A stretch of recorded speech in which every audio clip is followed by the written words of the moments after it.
Hello welcome to commissioner. कैसे हैं आप लोग? सो देखिए, सबसे गरम ताज़ा जो न्यूज़ आई है यहाँ पे फिलहाल वो ये है कि CUET PG 2023 के जो आपके रजिस्ट्रेशन हैं वो ऑन हो गए हैं। एंड आप अभी वहाँ जाके रजिस्ट्रेशन ऑनलाइन फॉर्म फिलिंग वगैरह का पूरा प्रोसेस स्टार्ट हो गया है। इन्फॉर्मेशन बुलेटिन आ गया है, यानी इन शॉर्ट 2023 का जो CUET का एग्ज़ाम है उसकी सारी जानकारी और उल्टे या कहते हैं ना उल्टी गिनती उसकी शुरू हो चुकी है। एग्ज़ाम कभी भी कंडक्ट करवाया जा सकता है। एग्ज़ाम की डेट्स वगैरह अभी तक रिलीज़ नहीं करी हैं। कब आएगा, कैसे होगा, उसका कोई डेट वगैरह रिलीज़ नहीं किया, बट सारी इन्फॉर्मेशन CUET PG से रिलेटेड डाल दी गई है। गूगल पे जाने के बाद आप अगर CUET PG 2023 टाइप करते हो तो आपके पास ये NTA का वेबसाइट आता है, जिस पर आप क्लिक कीजिएगा, नेशनल टेस्टिंग एजेंसी का है।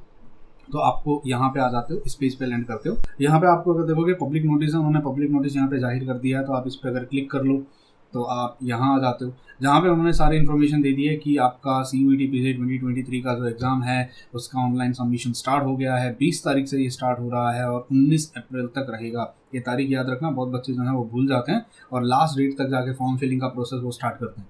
तो 20 तारीख से लेके 19 तारीख तक रहेगा। लास्ट डेट सक्सेसफुल का 19 तारीख होगा। उसके बाद करेक्शन वगैरह जो होगा 20 से 23 अप्रैल के बीच में आपका करेक्शन करवाया जाएगा। अब कब एडमिट कार्ड आएगा, एग्ज़ाम कब होगा, उसकी तारीख अभी भी अनाउंस नहीं करी है। तो उन्होंने सिर्फ आपका रजिस्ट्रेशन वगैरह स्टार्ट कर दिया है। आप वेबसाइट पे जा सकते हो। वेबसाइट पे जाने के बाद यहाँ क्लिक करोगे, देखिए तो आप वेबसाइट पे चले जाते हो। यहाँ पर अगर आप थोड़ा नीचे जाते हो, सेम वेबसाइट, तो यहाँ देखिए एक्टिविटी आई है, रजिस्ट्रेशन फॉर CUET PG 2023। तो यहाँ से आपको इन्फॉर्मेशन मिलेगी, ये पब्लिक नोटिस है। और यहाँ नीचे जाओगे तो आप रजिस्ट्रेशन वाले उस पर चले जाते हो। तो आप यहाँ चले जाना, यहाँ आपको ये लोड हो जाता है। ये देखिए यहाँ आपको रजिस्टर करना है। ये पुराने जिन लोगों ने ऑलरेडी रजिस्टर कर लिया है उनके लिए है, और ये न्यू स्टूडेंट्स के रजिस्ट्रेशन के लिए है। तो यहाँ आप जब न्यू रजिस्ट्रेशन पे क्लिक करते हो तो आप यहाँ पे आ जाते हो। तो सबसे पहले आपको रजिस्टर करना है, यानी अपना नाम वगैरह बता के पूरा जो कहते हैं ना एक प्रोफाइल जनरेट करनी है पासवर्ड वगैरह के साथ। फिर आपका एप्लीकेशन फॉर्म होगा और फिर लास्ट में फ़ीस पेमेंट की जाएगी। फीस वगैरह यहाँ पे उन्होंने बता दिया। इंडिया में कर रहे हो तो 1000 रुपीज़ है। जनरल कैटेगरी के लिए EWS OBC NCL के लिए 800 है। SC ST थर्ड जेंडर के लिए 750 है। पर्सनैलिटी विद डिसेबिलिटीज़ के लिए 700 रुपये है। और थोड़ा नीचे जाओ, उन्होंने काफ़ी सारी डिटेल्स यहाँ पे दे दी है, कैसे कैसे स्टेप करना है।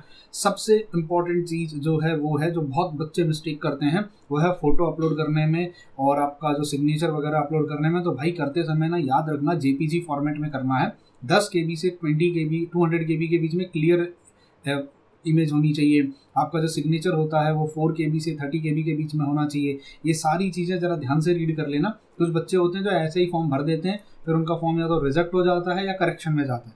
करेक्शन में आप लोग ईमेल चेक करते नहीं हो, है ना, क्योंकि सारा कम्युनिकेशन जो होता है वो ईमेल के थ्रू होता है। तो ये सारी चीज़ें फॉर्म भरने से पहले 1-2 दिन 3 दिन रुक जाना। यूट्यूब पे वीडियोस आ जाएंगे बहुत सारे लोगों के, जो आपको फॉर्म भरना सिखा देंगे, कैसे भरना है, नहीं भरना है, हम ही बना देंगे।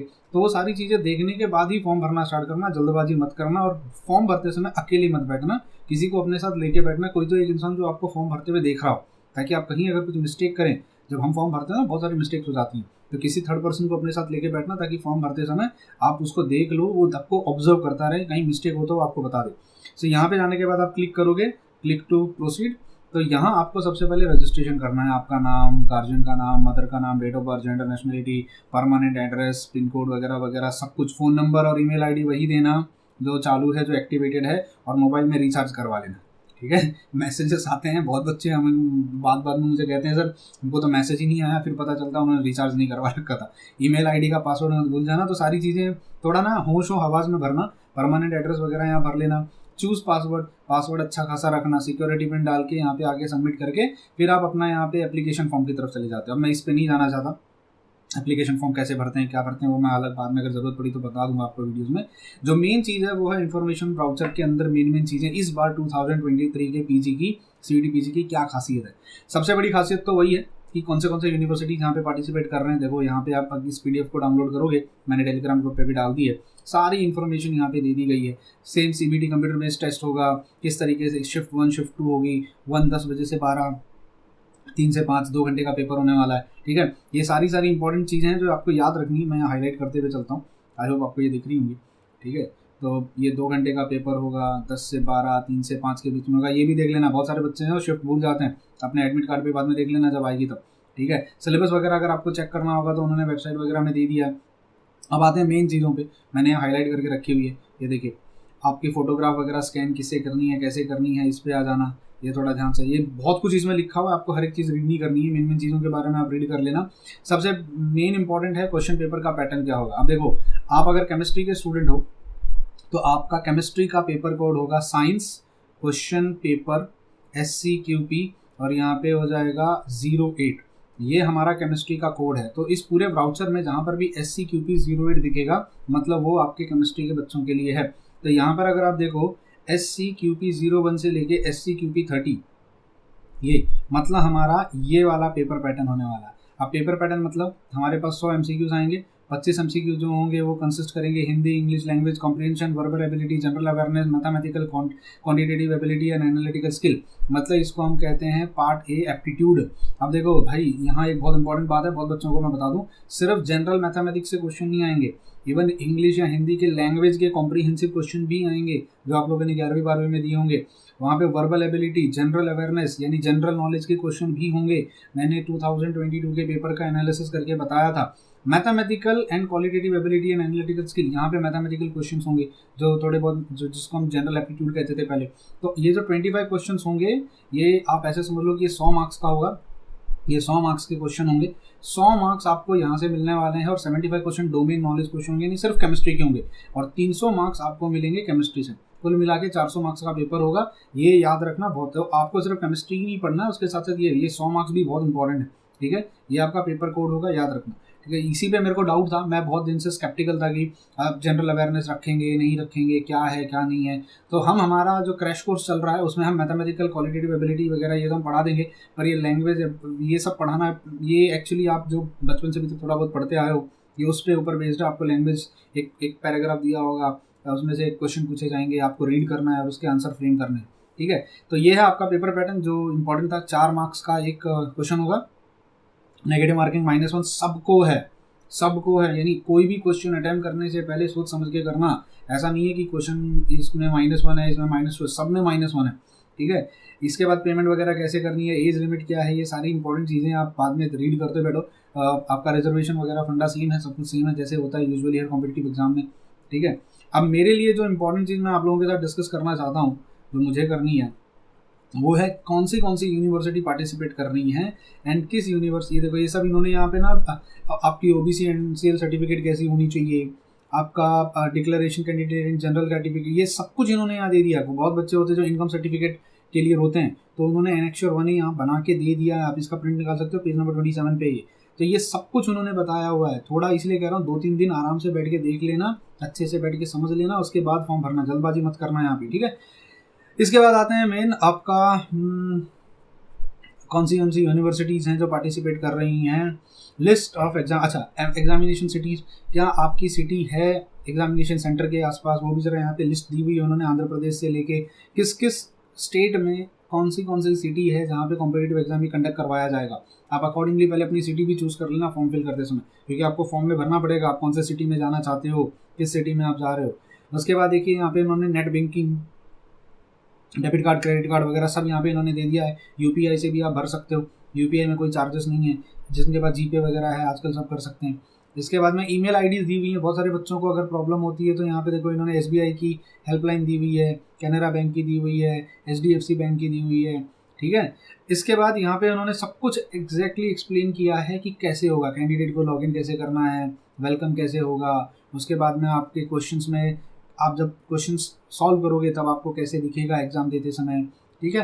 तो सब कुछ इन्होंने इस ब्राउज़र में दे दिया है, आपको सिर्फ एक बार टाइम निकाल के इसको रीड करना है। हाँ, वर्चुअल कैलकुलेटर कैसे यूज़ करोगे, ऑन स्क्रीन वर्चुअल कैलकुलेटर कैसे दिखेगा, नेविगेशन पैनल कैसे होगा, ऊपर नीचे लेफ्ट राइट कैसे करना है, ठीक है। तो यहाँ इन्होंने सब कुछ बता दिया है। अब मैं आता हूँ मेन चीज़ पे, जो है यूनिवर्सिटीज़, वो कौन सी यूनिवर्सिटीज़ हैं जो पार्टिसिपेट कर रही हैं। अब देर आर ऑलमोस्ट 120 या 142 यूनिवर्सिटीज़ पार्टिसिपेट कर रही हैं इस बार। मुझे ऐसा लगता है 2022 के मुकाबले नंबर ऑफ़ यूनिवर्सिटीज़ बढ़ गई हैं, ठीक है। अब सिर्फ सेंट्रल यूनिवर्सिटीज़ ही नहीं, बहुत सारी डीम यूनिवर्सिटीज़, बहुत सारी जो जिनको हम कहते थे ना प्राइवेट यूनिवर्सिटीज़, वो भी CUET PG के एग्ज़ाम को कंडक्ट करवा रही हैं, और वो उनके मार्क्स को कंडक्ट करवा नहीं, उनके मार्क्स को एक्सेप्ट कर रही हैं। अब देखो, हमारी मेन जो डाउट रहता था केमिस्ट्री के बच्चों का, सबसे पहला था क्या Jawaharlal Nehru university, Banaras Hindu university CUET का एग्ज़ाम लेगी। हाँ, अगर आप देखो बनारस हिंदू यूनिवर्सिटी नाम लिस्ट में इंक्लूडेड है, ये भी अब BHU का अलग से पेपर नहीं होगा। जवाहरलाल नेहरू यूनिवर्सिटी का भी अलग से केमिस्ट्री, मैं केमिस्ट्री की बात कर रहा हूँ, बाकी किसी की बात नहीं कर रहा हूँ, ठीक है। सेंट्रल यूनिवर्सिटी ऑफ हैदराबाद, इसके ऊपर भी बहुत लोगों ने सवाल पूछा था, अब उसका अपना अलग से नहीं होगा, वो भी सीयूईटी के थ्रू करवाएगी। एक और क्वेश्चन आता था दिल्ली यूनिवर्सिटी को लेके, तो देखिए 89 नंबर पे Delhi university, university of Delhi का भी नाम दिया हुआ है। एक बहुत अमेजिंग चीज़ मुझे यहाँ पे लगी, तो मुंबई के स्टूडेंट्स हैं उनके लिए, और वो है सोमैया विद्या विहार यूनिवर्सिटी। सोमैया में विद्या विहार अब अच्छा, अब ये अलग एक और बात है, अब जैसे मैंने कह दिया सोमैया विद्या विहार यूनिवर्सिटी, अब वो पार्टिसिपेट जरूर कर रही है, लेकिन वो क्या हर एक कोर्स में एडमिशन देगी, क्या वो एमएससी में भी एडमिशन सीयूईटी के बेसिस पे होगा, ये अब हमें देखने वाली बात है। क्योंकि मैंने जहाँ तक ऑब्जर्व किया, सोमैया विद्या विहार में सिर्फ एमटेक का एडमिशन सीयूईटी के बेसिस पे हो रहा है, एमएससी का एडमिशन नहीं हो रहा है। एमएससी का वही मुंबई यूनिवर्सिटी के बेसिस या मुंबई यूनिवर्सिटी के थ्रू ही होगा। तो नाम देख के एक बार आपको ये देख लेना है, अगर यूनिवर्सिटी ऑफ दिल्ली है या जो भी आप यूनिवर्सिटी में जहाँ पर भी आप जाना चाहते हो, क्या वहाँ पर एमएससी का एडमिशन के लिए वो यूनिवर्सिटी पार्टिसिपेट कर रही है कि नहीं। अब ये कैसे पता चलेगा, कि भाई कर रही है कि नहीं, तो इसी के लिए आपको जाना पड़ेगा पेज नंबर 636 पे। 636 पे अगर आप जाते हो, सी देखिए यहाँ पे ये जितने SCQP 08 यहाँ पे अब उन्होंने दिया हुआ है विच यूनिवर्सिटी कौन सा कोर्स ऑफर कर रही है, क्या पैटर्न होगा और क्या एलिजिबिलिटी होगा। तो यहाँ से शुरू होता है पेज नंबर 636 पे, जैसे दिल्ली टेक्नोलॉजिकल यूनिवर्सिटी DTU जिसको कहते हैं, अब ये केमिस्ट्री एमएससी का कोर्स ऑफर कर रही है, मैं यहाँ हाईलाइटर यूज कर लेता हूँ, एमएससी का कोर्स ऑफर कर रही है, और इनका 55% एलिजिबिलिटी ये प्रोवाइड करवा रहे हैं, ये कह रहे हैं आपको मिलना चाहिए। Similarly central university of Gujarat, वो केमिकल साइंसेस दे रहे हैं, केमिस्ट्री केमिकल साइंसेस एक ही बात है, उनका पैटर्न देखो, यहाँ पैटर्न भी दे दिया है, किस पैटर्न पे ले रहे हैं वो। Similarly Gujarat, central university of Haryana, काफ़ी फेमस है, मेरे गाँव के पास की है ये यूनिवर्सिटी, 15 किलोमीटर है मेरा गाँव यहाँ से। तो ये देखिए कि ये एमएससी ऑफर कर रही है। अब यहाँ पे इन्होंने दे दिया है क्या क्या इनकी एलिजिबिलिटी है, क्या क्या इनको चाहिए। बीएससी होनी चाहिए honours chemistry from any recognised Indian और फॉरेन यूनिवर्सिटी, 50% और above marks, equivalent grade in or graduation in any branch of science, be vocational engineering with chemistry and biological mathematics, two of the subject of any 50। तो देखो यहाँ पे इन्होंने सब कुछ बता दिया आपको कैसे करना है। तो ऐसे करते करते अगर आप नीचे जाओ, एक बहुत कॉमन क्वेश्चन पूछा जाता था कि दिल्ली यूनिवर्सिटी में हमारे क्या एलिजिबिलिटी क्राइटेरिया होगा, बनारस हिंदू यूनिवर्सिटी का क्या। देखो ये सब केमिस्ट्री की यूनिवर्सिटीज़ हैं, वो क्या कोर्स ऑफर कर रही हैं और उनकी क्या एलिजिबिलिटी क्राइटेरिया है, ये सब कुछ यहाँ मेंशन कर दिया गया। अब आप किस यूनिवर्सिटी को टारगेट कर रहे हो, आप उस हिसाब से वहाँ पर जाके देखिए। जैसे यहाँ पे 2 यूनिवर्सिटी को मैं मेन बता दूँ, एक JNU है, बहुत बच्चों को लगता है JNU में एमएससी नहीं होती है भाई। देखो SCQP 08 chemistry MSc paper pattern 2 में ये आ रहे हैं। अब इनकी एलिजिबिलिटी क्राइटेरिया देखो लंबी चौड़ी है, bachelor's degree with chemistry as one of the subject plus pattern के साथ 55% मार्क्स एग्रीगेट चाहिए, और in chemistry honours applicants of BTech वालों को भी ये दे रहे हैं। तो यहाँ पूरी इन्होंने आपको एलिजिबिलिटी बता दी है, ठीक है। वैसे ही बनारस हिंदू यूनिवर्सिटी की बीएससी होनी चाहिए, 50% मार्क्स बीएससी में होने चाहिए, नहीं तो नहीं मिलेगा, ठीक है। इसमें मैथमेटिक्स के बारे में यहाँ पे इन्होंने कुछ नहीं लिखा हुआ, तो जेएनयू और बीएचयू में मैथमेटिक्स के बारे में नहीं लिखा है। लेकिन मुझे एक कहीं पे थोड़ी सी तकलीफ हुई, वो ये देखो, ये राजस्थान की मेवाड़ यूनिवर्सिटी काफ़ी फेमस यूनिवर्सिटी है। मुझे जो एक तकलीफ हुई देख के वो है दिल्ली यूनिवर्सिटी के बारे में। ये देखो यहाँ दिल्ली यूनिवर्सिटी का इन्होंने लिखा है। तो डीयू में अगर आपको एडमिशन चाहिए तो अब सीयूईटी के थ्रू होगा, लेकिन कंडीशन देखो, bachelors in chemistry from a recognised university और bachelors degree in physical sciences physics में with at least 2 courses major 3 years in mathematics from a recognized university। तो ये इन्होंने एलिजिबिलिटी क्राइटेरिया यहाँ पे लगा दिया है। आपको ये एलिजिबिलिटी क्राइटेरिया फुलफिल करना है दिल्ली यूनिवर्सिटी के लिए, तो आप सोच लो आप एलिजिबल हो या नहीं हो, ठीक है। तो दिस इज ऑल अबाउट। अब आप आराम से अपनी यूनिवर्सिटी को देखिए, पेज नंबर 636 पे आपको सब कुछ मिलेगी, ये सारी डिटेल। यूजुअल हम इतना नीचे तक जाते नहीं है ब्राउचर में, तो आप ये अपनी यूनिवर्सिटी यहाँ पे देख लीजिए क्या उस अब देखो यहाँ पे सोमैया यूनिवर्सिटी का नाम नहीं आया, क्योंकि बहुत सारे बोल रहे थे ना सोमैया का नाम। मुंबई के स्टूडेंट जो यूजुअली उनको लगेगा कि सोमैया यूनिवर्सिटी भी एमएससी का एडमिशन सीयूईटी के थ्रू दे रही है, तो मैंने तो यहाँ नहीं देखा। ये देखो अभी यहाँ पे कंप्यूटर साइंस शुरू हो जाता है, तो SCQP 08 651 पे ख़त्म हो रहा है। यहाँ पर मुझे कहीं पर भी Vinayaka mission research foundation deemed to be university, मुझे कहीं पर भी सोमैया विद्या विहार नहीं दिखाई दिया। तो मुंबई के स्टूडेंट्स के लिए ये थोड़ा डिसअपॉइंटमेंट है, वरना सीयूईटी के थ्रू आपका एडमिशन हो जाता है वहाँ पे। तो सीयूईटी के लिए विद्या विहार सिर्फ सोमैया विद्या विहार सिर्फ एमटेक का एडमिशन ले रही है सीयूईटी के थ्रू, बाकी किसी चीज़ का नहीं ले रही है। तो ये इन्फॉर्मेशन थी। अब आप अपना ये ब्राउचर मैं डाउनलोड करने के लिए दे दूँगा आपको, मैंने टेलीग्राम ग्रुप पे डाल दिया है। अगर आप डाउनलोड तो आप वैसे भी कर सकते हो, ठीक है। आप इसको आराम से डाउनलोड कर लीजिए, ढंग से आराम से पढ़ लीजिए और उसके बाद फिर फॉर्म फिल करना स्टार्ट कर दीजिए। यहाँ पे बता दूँ, अगर आप CVT केमिस्ट्री की प्रिपरेशन कर रहे हो तो आप हमारे साथ जुड़ सकते हो। हमारा क्रैश कोर्स चल रहा है केमिस्ट्री इंट्रो लैब पे, जहाँ हमने out of 30 chapters 21 chapters upload कर दिए हैं, ठीक है। अब हम चैप्टर वाइज टेस्ट पेपर भी हम देना स्टार्ट कर रहे हैं धीरे धीरे करके। तो आपका एग्जाम जो होगा, हम मैं प्रिडिक्ट करता हूँ कि जून के मिड तक होगा। अप्रैल में तो होने वाला नहीं है, जून तक आराम से, क्योंकि अप्रैल तक तो फॉर्म फिलिंग की प्रोसेस स्टार्ट होगा, फिर हॉल टिकट आएगा, फिर सेंटर अलॉटमेंट होगा, फिर बहुत कुछ होगा। तो प्रोसेस लंबा है, जून के मिड तक होगा। तो आपके पास अभी भी काफ़ी टाइम है प्रिपेयर करने के लिए। आपने अभी अगर जैम की प्रिपरेशन करी है तो आप अभी फ्रेश हो, एकदम ताज़ा हो, आपको बहुत कुछ आता है। तो आप हमारे इस कोर्स में जुड़ सकते हो। कोर्स की फ़ीस 999 रुपीज़ है, जिसमें आपको सारे चैप्टर्स का वन शॉट रिवीजन वीडियोस मिल जा रहे हैं। कहीं पे हमने काफ़ी अच्छे से डिटेल में किया है। टेस्ट पेपर्स आपको मिल जाएंगे, एंड विल ट्राई कि हमको लास्ट में आपको मॉक टेस्ट भी दे सकें, full length mock test paper भी आपको प्रोवाइड करा सकें। यहाँ पर मैं आपको मैथमेटिकल रीजनिंग जो है उसके कुछ पार्ट में आपको पढ़ाऊँगा ज़रूर, बट पूरा पार्ट 1 हम नहीं पढ़ा पाएंगे। केमिस्ट्री स्पेसिफिक डोमेन के जो क्वेश्चन हैं वो हम आपको करा देंगे।